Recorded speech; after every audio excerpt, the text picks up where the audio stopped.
So are you one of these people that has to be completely planned and know what's happening? Is that what, like, a good part of our service?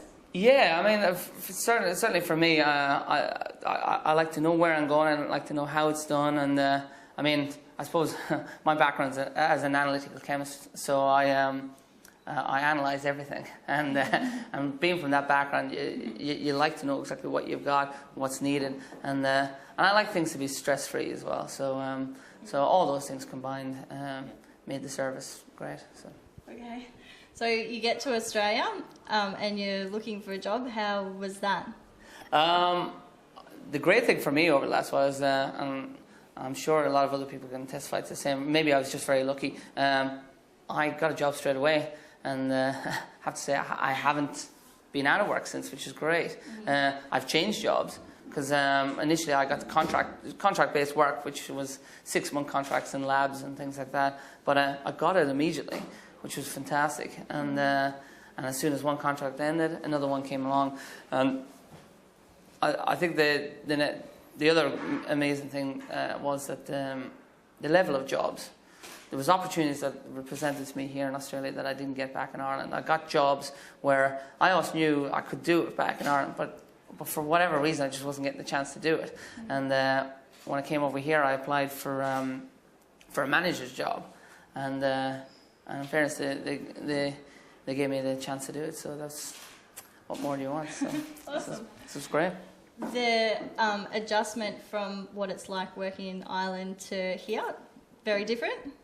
It is very different, yeah. Australia's got a totally different work ethic to Ireland, and it's hard to pinpoint exactly what that difference is. I suppose there's obviously cultural differences and things like that, and I mean, in Ireland we love to chat and things like that, so there's time spent doing those sort of things. And in Australia it's likewise, but I find that in Australia it's, I think in a way, I wouldn't say it's a stricter work ethic, but it's definitely more work orientated. Yeah. There's more work driven, you know, concentrating on the hours, and I don't think that's a bad thing. You know, especially being that the job that I got, that was essential. So so I fairly much adapted to it quite fast, and at least it meant there's more time at the weekends, which is great. You don't want to be working through the weekends, so yeah, so that was good. Okay, and so you were working in a lab. Were you also pursuing your musical career? Yeah, I mean, I've been doing music for years. So I've worked as a chemist for about 9 years, and I've been doing music for about 12 years.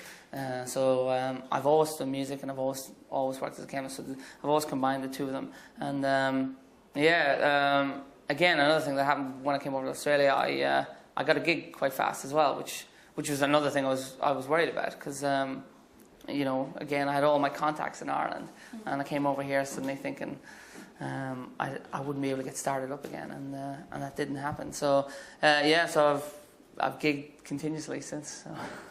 And thankfully it ended with a competition last year, Australian Idol, so that was fantastic.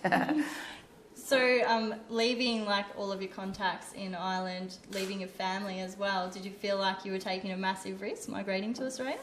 Oh yeah, you know, it's a leap into the unknown. You have no idea, and I mean, you leave with certain aims in mind. You know, that you'd really love to set up, you'd really love to get work, you'd really love to set up a home, all these sort of things. But at the back of it all, you're worried sick that none of that will actually happen, and within no time you'll be broke. And you know, thankfully that isn't what happened. And like I say, you know, quite a few opportunities have been thrown my way. You know, I've been given chances with different things, which is something I've actually said time after time about Australia, that is a wonderful thing. If you aspire to do something, a lot of time you'll get the chance to do it. So. A lot of people watching will be contemplating leaving their families and migrating to Australia. To do Australian Idol. Oh, yeah. Yeah, so do you have any comments for those people? Enter Australian Idol straight away?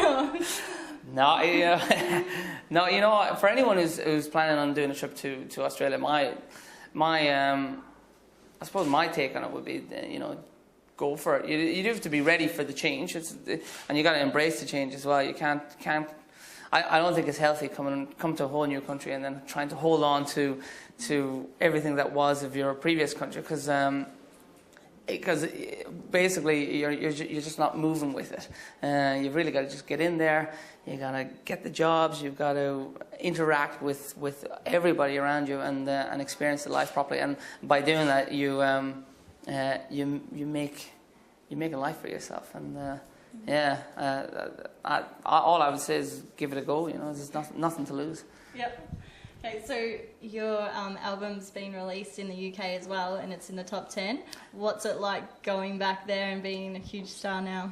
Well, it's not in the UK yet. It's in Ireland, so but we hope to sneak it into the UK as well. But it's fantastic. It really is. I'm back to Ireland in 3 weeks' time to do promo and do some gigs and things like that, and it's incredible. And again, I'm going back. The opportunities hadn't happened for me over there, and like I say, entered the competition over in Australia, and who would have guessed that it would have gone my way? If that's testimony to Australia, I don't know what it is. I mean, for an Irish guy to win Australian Idol is an incredible thing. So it surprised me as well. And the album's called Where We Land. Where did that title come from? Well, Where We Land was a lyric in one of my songs, a song called Beautiful. And the lyric basically was, we're meant to be where we land. And it summed up the last, I suppose, 7 years for me, that for whatever reason, the different things that I've done have happened and have landed me in this position right now, here in Australia, with my wife, with my kids, with the different things that have come my way. And some of them have been amazing and some of them have been dodgy as well. And overall, I'm now in this position, and it's where I was meant to land, and hopefully, well, who knows what's next, so that's where the title came from. Okay. LiveInAustralia.com is in touch with hundreds of thousands of people contemplating migrating to Australia. If you had one message for those people, what would it be? One message is also a hard one. All I would say is, I'll say it right to you, give it a go. It's not as daunting as you think. I think that's the main message. I mean, Australia, particularly Australia, is far from everything. So it's always a big decision to move to Australia for almost anyone, because you really are far from your family. Ultimately, that's normally one of the main things. It's that and finances. They're the two reasons why people don't make the move. And I think ultimately, it's not as daunting. There's great opportunities over here. Australia's thriving right now, so I'd say give it a go. And obviously, if it doesn't work out for you, you can always go home. I'd recommend it. Okay, well, thank you very much for joining us today, and it's a big day for us opening our newly renovated office, and to have you here is just awesome. Thanks. No, it's a pleasure. Thank you very much.